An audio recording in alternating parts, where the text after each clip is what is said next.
He's been brutally exposed by his own MPs yet again.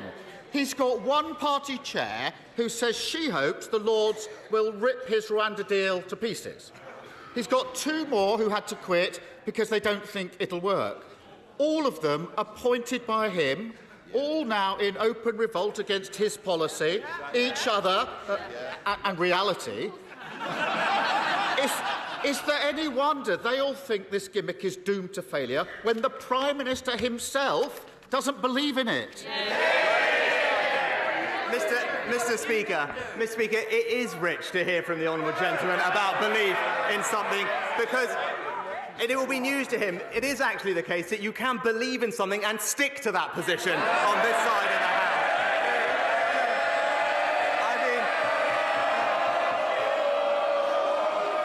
I will say to this side.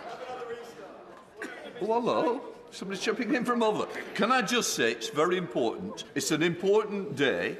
People want to know what's going on. So I want my constituents, just like yours, to hear what the Prime Minister's got to say. Prime Minister.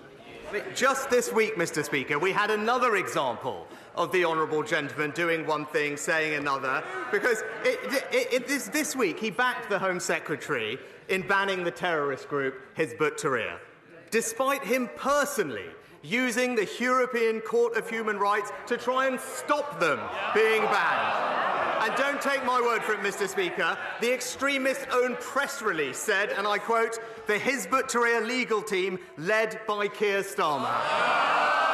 Now, I know he doesn't like talking about them because they've been a client, but when I see a group chanting jihad on our streets, I ban them, he invoices them.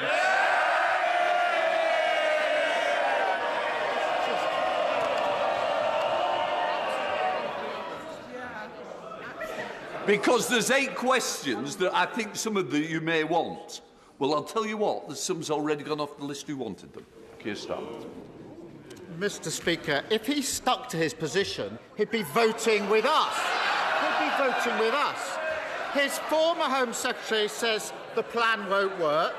His current Home Secretary calls it batshit. His former Immigration Minister doesn't back his plan. Even the Prime Minister himself doesn't believe in it.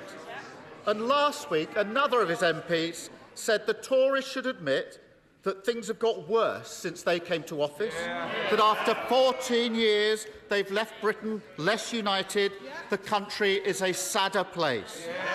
If the Prime Minister can't even persuade his own MPs that it's worth supporting him, if he himself doesn't even believe in his own policies, why on earth should anyone else think differently?